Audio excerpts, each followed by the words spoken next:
예수님의 제자들 중 12제자는 속하지 않았던 것 같습니다. 두 사람이 안식일 다음 날 예루살렘에서 엠마오로 가고 있었습니다. 한 사람은 글로바였다라고 성경에 기록되어 있지만 다른 한 사람은 이름을 알 수가 없죠. 그들이 엠마오로 가는 이유는 본문에 정확하게 나오지는 않습니다. 근데 이 두 사람은요, 길을 가면서 예수님에게 일어난 일을 가지고 대화를 나누고 있었습니다. 그런데 그들은 예루살렘에 일어난 모든 일들을 나누었지만 가장 중요한 이야기, 예수님의 부활에 대해서는 이야기 나누지 않은 것 같습니다. 이 제자들이 예수님의 부활에 대해서 이야기를 나누지 않았다는 것은 아직까지도 예수님의 제자들이 예수님의 부활을 믿지 못하고 있었다는 증거이기도 하죠. 그런 그들이 이제 절망감과 실망에 빠져서 예루살렘을 벗어나고 있었습니다. 그런데 이러한 두 사람의 상태를 잘 보여주는 일이 벌어집니다. 오늘 본문 15절과 16절은 이렇게 증거하고 있습니다. 그들이 서로 이야기하며 문의할 때에 예수께서 가까이 이르러 그들과 동행하시나 그들의 눈이 가리워져서 그인 줄 알아보지 못하거늘. 그들은 먼 길을 걸으면서 자기들이 그동안 겪은 일들을 하나하나 이야기하고 있었습니다. 그때 예수님께서 슬며시 그들 곁에 다가서셔서 함께 동행하셨습니다. 그런데 그들은 예수님이 곁에 계신데도 예수님을 알아보지 못했다라는 것이죠. 누가는 이에 대해서 그들의 눈이 가리워졌기 때문이라고 말합니다. 그들의 눈이 가려졌다는 것은 도대체 무슨 이야기일까요? 그들에게 가장 큰 이슈거리, 화제거리는 예수님의 죽음이었을 것입니다. 그런데 그 예수님의 죽음이 그들의 눈을 가려버렸다라는 것입니다. 예수님의 죽음을 자신들이 알고 있고 경험한 죽음으로만 받아들였다는 것입니다. 세상이 말하는 죽음으로만 받아들였다는 것이죠. 그래서 며칠 전까지도 예수님과 함께 지내던 그들이었지만 예수님께서 십자가에 죽으셨다는 사실과 그로 인해서 그들의 기대가 물거품이 되었다는 생각에 사로잡혀 눈이 가리워져서 예수님께서 그들 곁에 오셔서 그들과 나란히 걸어가심에도 불구하고 보지 못하고 알지 못했다라는 것입니다. 어느 정도는 어쩔 수 없는 일이기도 합니다. 유한한 사람이 무한하신 하나님의 매 순간을 알아차리기 어렵습니다. 우리들에게 죽음은 그저 세상이 말하는 죽음과 다를 바 없게 이해되어질 수밖에 없습니다. 하루살이가 메뚜기의 시간을 알지 못합니다. 메뚜기가 참새의 시간을 알지 못하는 것과 같습니다. 물고기가 물 밖의 삶을 알지 못하고 공중의 새가 물속의 삶을 알지 못하는 것과 같습니다. 예수님이 멀리 계셔서가 아니라 우리들 인간의 눈이 어둡고 무뎌서 함께 하시는 예수님을 보지 못한다라는 거, 인식하지 못했다라는 것이죠. 그들의 생각 속에서 예수님은 이미 이 땅에 안 계신 분입니다. 죽으신 분입니다. 세상이 말하는 죽음의 자리에 드신 분입니다. 그러니까 도저히 자기들과 함께 할 수 없다라는 것고 생각하고 있는 것이죠. 예수님께서는 그들에게 무슨 일이 있었느냐고 짐짓 물으십니다. 글로바는 자기가 경험했던 나사렛 예수에 대한 이야기를 들려줍니다. 그분이 얼마나 말씀과 행동에 힘이 있었는지, 또한 그분과 더불어 도래할 새로운 세상에 대한 희망이 이스라엘 백성들 사이에서 얼마나 확산되었는가 하는 것들이었죠. 하지만 십자가의 죽으심으로 말미암아 이 모든 희망들이 물거품처럼 꺼져 버렸는데, 그 가운데에도 어떤 예수를 따르던 여인들 가운데는 그가 다시 살아났다는 황당한 이야기를 퍼뜨리는 이들도 있다고 말하고 있습니다. 믿지 못하겠다는 것, 아예 인식 밖의 이야기라는 것이죠. 허망한 이야기라는 것입니다. 게다가 헬라어 원문에 의하면요, 글로바는 이 예수님에 관한 이야기를 하면서요, 현재형이 아니라 과거형을 이야기합니다. 이미 일어났던 일이고 끝난 일이라는 것이죠. 이미 돌아가신 분이라는 것입니다. 이미 무덤에 묻히신 분이라는 것입니다.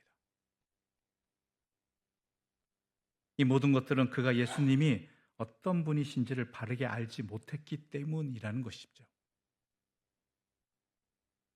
두 사람은 이렇게 예수님에 대해서 이야기합니다. 우리는 이 사람이 이스라엘을 속량할 자라고 바란도라.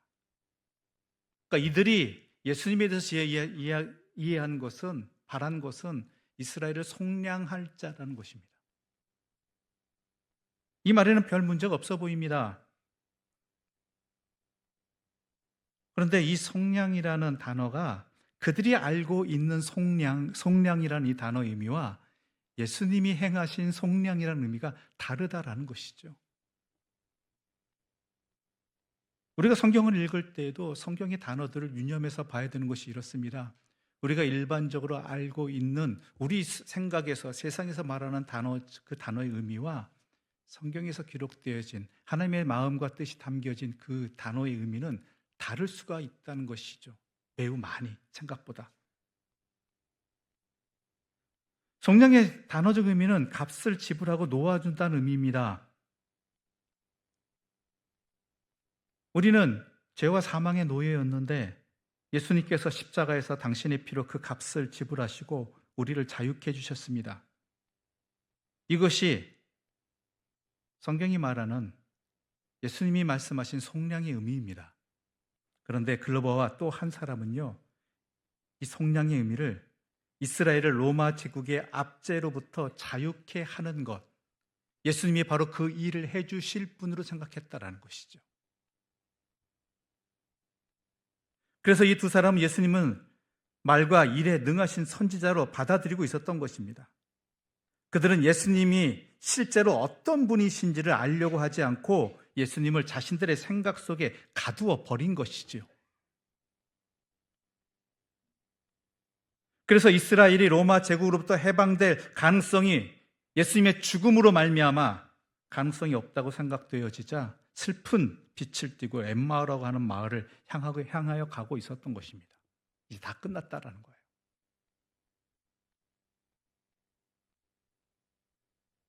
그렇게 절망하며 가던 두 제자에게 예수님은 찾아와 주셨습니다. 그리고 함께 동행하며 이야기를 나눠주셨다라는 것이죠. 그런데 그렇게 이야기를 나누며 가는데도요, 여전히 그들은 알아보지 못했다라는 것입니다. 한두 번 길을 가다 만난 사이 아니지 않습니까? 오래전 만난 후 한동안 보지 못했다가 오랜만에 만난 그런 분도 아닙니다. 잊어버려도 될 만큼 무덤덤한 사이도 아니었습니다. 그들이 며칠 전까지 주님이라고 고백하며 따르던 바로 그분입니다. 며칠 전까지도. 게다가 길을 가면서 그들이 주고받는 말에도 나오는 것이 바로 예수님에 관한 내용 아니었습니까? 그런데도 알아보지 못했다는 거예요.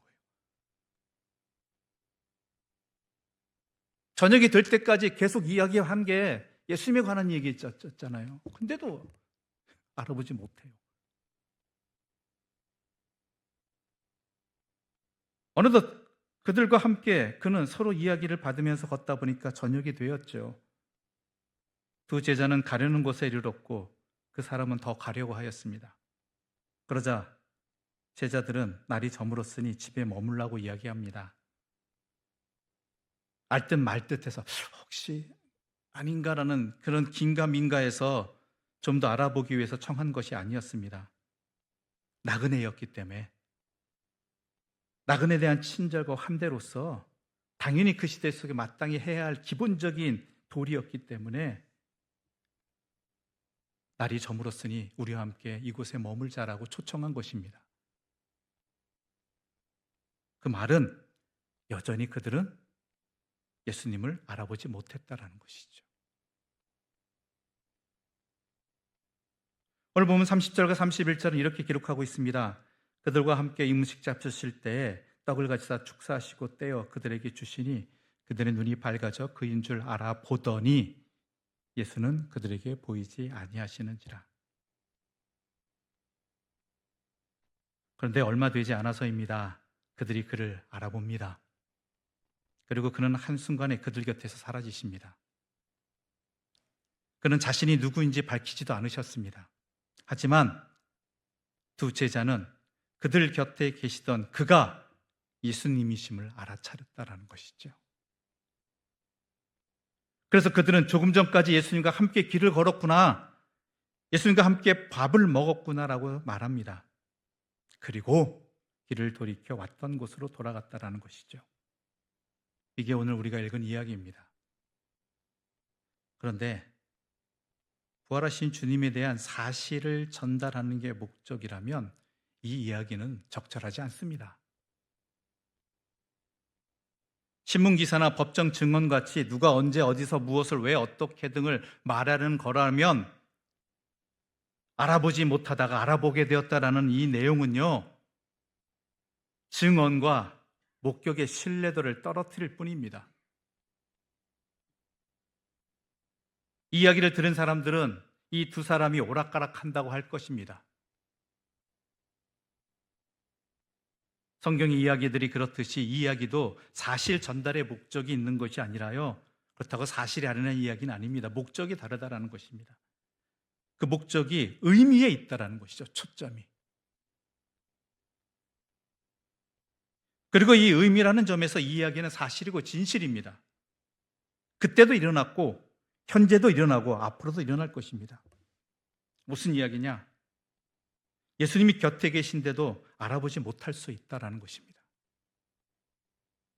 예수님을 모르는 사람들이 아니라 예수님을 아는 사람인데도 그럴 수 있다라는 것입니다.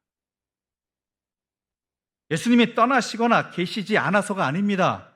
예수님이 계십니다. 동행하십니다. 하지만 그래도 그럴 수 있다라는 것입니다. 예수님을 곁에 두고도 예수님 계시지 않은 것처럼 아는 듯이 살아갈 수 있다라는 것입니다.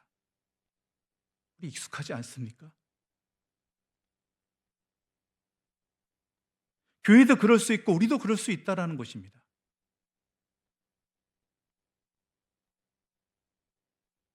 항상 우리에게 주님은 동행하십니다. 근데 우리는 주님을 알아보지 못하고 주님이 안 계신 듯 당연하게 살아가는 것들이 우리에게 익숙하다라는 것이죠. 우리도 예수님 믿는데, 우리도 그리스도인인데, 잠깐 만난 사이도 아니고 믿은 것도 아니라 오랫동안 간절히 믿어왔는데 그럴 수 있다라는 거예요.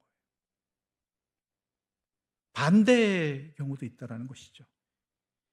예수님이 몸으로 우리 곁에 계시지 않아도, 예수님이 과거의 인물이고 이 세상 사람이 아니고 더 이상 사람을 보듯 뵐 수 없어도 예수님을 만날 수 있다라는 것입니다. 예수님을 볼 수 있다라는 것입니다. 예수님이 내 곁에 계신다고 하면서 살아갈 수 있다라는 것입니다. 2000년 동안 역사에서 일어난 일입니다. 지금도 어디서나 일어나는 일입니다. 무엇보다 한 사람에게 이 두 가지 경험이 다 있을 수 있다라는 거예요. 누구는 예수님을 알아보지 못하는데 누구는 예수님을 알아본다 하는 말을 넘어서서 같은 사람이 어느 날은 예수님을 전혀 알아보지 못하고 살아가고 어느 날은 예수님을 생생하게 느끼며 경험하며 살아갈 수 있다라는 것이죠. 결국 엠마오 마을로 가는 이 제자들의 이야기는요, 이 두 제자들만의 이야기가 아니라 오늘 우리 신앙인들이 하나님 부재의 삶을 살아갈 수도 있고 하나님으로 충만한 삶을 살아갈 수도 있음을 보여주고 있는 것입니다. 그렇다면 이 이야기가 우리에게 진정으로 이것을 던져주면서 우리에게 말하고자 하는 바가 뭐냐? 가리워진 우리 눈이 밝아져야 한다는 것이죠. 나와 함께 찾아오셔서 동행하시고 나와 말씀을 나누시고 나와 함께 길을 가시는 그분을 알아보지 못하는, 그분과 함께 동행하는 삶을 살지 못하게 하는 내 눈을 가리워진 것들을 어떻게 해야 되느냐라는 것이죠. 내 눈을 가리는 것들이 많이 있겠죠. 앞서 얘기한 우리의 생각의 한계가 있습니다. 또한 세상의 가치관이 있고요. 내가 지금 현재 몰두하고 빠져있는 그 어떠한 것들이 있고 내가 추구하는 바가 있단 말이에요.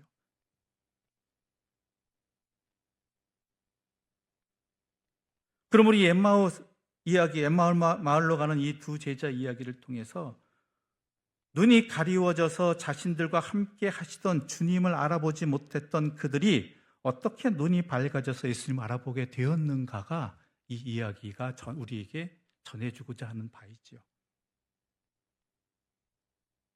엠마오로 가는 도중에 두 제자는 어떤 일을 겪었습니까?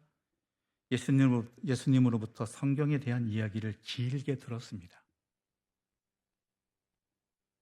성경을 깊이 있게 공부했다라는 뜻입니다.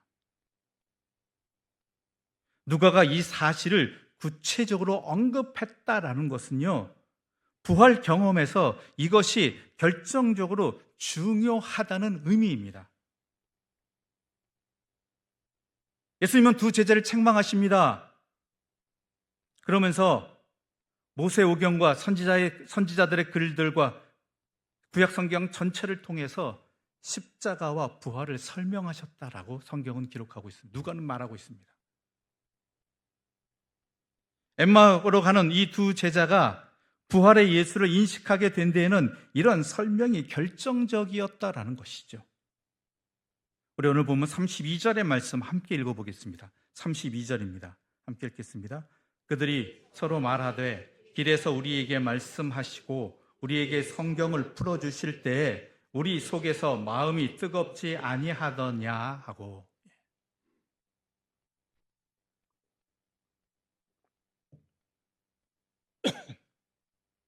이 고백은 두 제자만의 고백이 아닙니다. 부활 공동체에 속한 처음 그리스도인들 전체의 신앙 고백입니다. 우리에게 성경을 풀어주실 때 우리 속에서 마음이 뜨겁지 아니하더냐.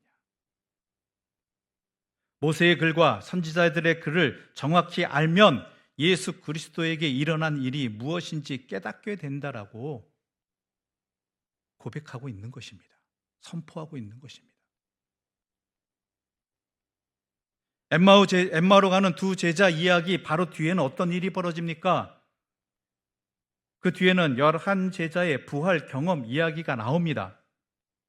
예수께서 제자들과 함께 생선을 구워 먹은 뒤에 다시 성경 이야기를 하셨다라고 기록되어 있습니다. 오늘 본문 뒷부분인 44절부터 48절의 말씀을 제가 받들어 있도록 하겠습니다. 또 이르시되 내가 너희와 함께 있을 때 너희에게 말한 바 곧 모세의 율법과 선지자의 글과 시편에 나를 가리켜 기록된 모든 것이 이루어져야 하리라 한 말이 이것이라 하시고, 이에 그들의 마음을 열어 성경을 깨닫게 하시고, 또 이르시되 이같이 그리스도가 고난을 받고 제3일에 죽은 자 가운데서 살아날 것과 또 그의 이름으로 죄사함을 받게 하는 회개가 예루살렘에서 시작하여 모든 족속에게 전파될 것이 기록되었으니 너희는 이 모든 일의 증인이라. 그래서 이 두 제자만이 아니라요, 처음 모든 기독교인들에게 성경 공부는요, 부활 경험에 필수적이었다라는 것입니다. 그것이 성경이 우리에게 주어진 이유라는 것이죠. 제자들은 예수님이 성경을 풀어주실 때 마음이 뜨거워졌습니다. 곁에 계신데도 알아차리지 못하던 어둡고 무딘 마음이 가려졌던 눈이 말씀을 듣는 동안 조금씩 열리고 밝아졌다라는 것이죠. 성경 공부는 단순히 성경의 정보를 아는 것을 훨씬 뛰어넘는 공부입니다. 그런 과정을 통해서 내 영적인 내공이 깊어지는 것입니다. 그것이 바로 눈이 열리는 사건이라는 것이죠. 영적인 눈이 열리면, 즉 영적인 눈이 밝아지면 부활의 예수를 믿고 알아볼 수 있고 믿을 수 있고 부활의 생명으로 살아갈 수 있다는 것입니다. 부활에 대한 이야기를 하면 꼭 교회 밖의 사람들에게 다음과 같은 질문을 받을 것입니다. 그리스도인들은 예수가 부활했다는 사실을 증명할 수가 있는가? 이런 질문은요, 아무런 의미가 없습니다. 예수의 부활에 관한 제자들의 경험을 이해할 정도로 눈이 밝아지려면요, 성경 전반에 관한 지식이 필요하다라는 것이죠. 창조와 출애굽과 선지자의 영적 통찰에 이르는 성경 전체를 통해서 우리 눈이 밝아져야지만, 즉 성경이 말하는 하나님과 생명의 관계를 깊이 알아야만 부활을 이해하고 경험할 수 있다라는 것입니다. 예수님의 부활만 따로 떼놓고 이해가 되냐 안 되냐, 믿을 수 있냐 못 믿냐, 증거가 있냐 없냐 하고 따지는 건 아무런 의미가 없다라는 것입니다. 그래서 누가가 반복해서 모세와 선지자들의 글과 시편을 언급하고 있는 것이지요. 사도행전 2장에 나오는 베드로의 오순절 설교도 이러한 성경말 구약의 말씀을 근거로 해서 예수님의 부활을 변증하고 있습니다. 다시 말하지만 성경에 대한 기본적인 인식과 깨달음과 믿음이 없는 사람은요, 바로 앞에 부활의 주님이 나타나도 알아보지 못할 것입니다. 영적으로 시각 장애인인 셈입니다. 그들에게 필요한 일은 일단 시력을 회복하는 일입니다. 들을 귀를 준비하는 것입니다. 그래서 우리에게 성경이 있는 것이죠. 또한 함께 나누는 사귐과 사랑이 우리의 눈과 마음을 열어줍니다. 오늘 보면 30절과 31절의 말씀 우리 함께 읽어보도록 하겠습니다. 30절과 31절입니다. 그들과 함께 음식 잡수실 때 떡을 가지사 축사하시고 떼어 그들에게 주시니 그들의 눈이 밝아져 그인 줄 알아보더니 예수는 그들에게 보이지 아니하시는지라. 제자들의 눈이 결정적으로 밝아져서 예수님을 알아보게 된 것은요, 함께 식탁에 앉아서 밥을 먹을 때였습니다. 함께 밥을 먹는 일은요, 식탁에 앉은 이들을 가족과 친구처럼 받아들인다는 뜻입니다. 하나님의 말씀으로 마음이 뜨거워진 제자들이 같이 길을 걸어가는 이 나그네를, 이 낯선 사람을 가족과 친구로 초대하여 한 밥상에 앉았을 때 그들의 눈이 열렸다라는 것이죠.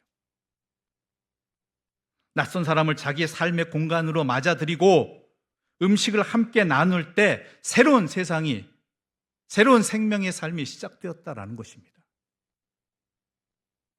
나그네를 환대하는 공간을 마련하는 일이야말로 이 시대의 기독교인들에게 주어진 가장 큰 도전이라는 것이죠. 그래서 내 이웃을 내 몸과 같이 사랑하라고 우리 주님은 말씀하신 거고요.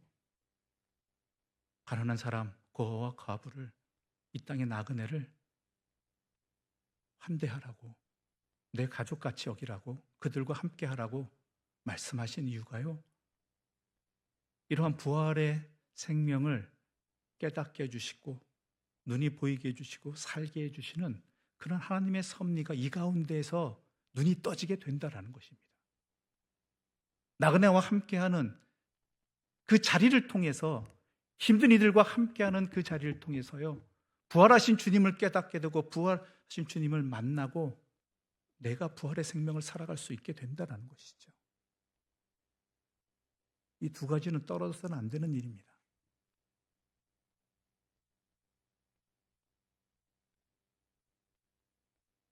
엠마오 마을로 가는 제자들의 이야기는 신앙에서 더 중요한 것은 직접적인 사실이나 경험보다 일상에서 말씀을 깊이 묵상하고 낯선 이들과 삶을 나누는 우리의 마음과 경험의 있음을 보여주고 있는 이야기입니다. 그래서 이 질문은 우리를 향하고 있습니다. 지금 우리는 보이는데도 알아보지 못하는 쪽인가? 보이지 않는데도 알아보는 쪽인가? 지금 우리는 보아야만 알겠다는 쪽인가, 아니면 보이지 않아도 알 수 있다라는 쪽인가? 지금 우리는 말씀을 묵상하는 자리에서, 함께 이웃들과 밥을 먹는 자리에서, 삶의 자리에서 하나님 없는 삶을 살아가는가, 아니면 하나님으로 충만한 삶을 살아가는가? 이 질문을 오늘 이 엠마오 이야기는 우리들에게 던지고 있는 것입니다. 이제 우리에게 남은 일은 그 사실에 무너지지 않는 일입니다. 말씀을 가까이 하고 사랑으로 사귀면서 우리의 눈과 마음이 어두워지지 않게 해야 된다라는 것입니다. 그러다 보면 하나님이 우리 안에 계시고 우리 곁에 계심이 더욱 생생하게 경험되고 고백될 것입니다. 눈에 보이든 보이지 않든 지금보다 더 분명하고 구체적으로 하나님을 뵙고 만나고 의지하고 따르며 살아가게 될 것입니다. 이것이 이 엠마오 두 이야기를 통해서 여전히 눈이 어두워져 있는 우리들에게 주님을 알아보게 하시는 주님의 사랑의 음성이고 진리의 삶입니다. 이 말씀을 놓치지 마시고 그렇게 살아가면서 부활하신 주님과 동행하는, 부활의 생명을, 영생을 살아가는 하나님의 사람들 되시기를 간절히 소망합니다.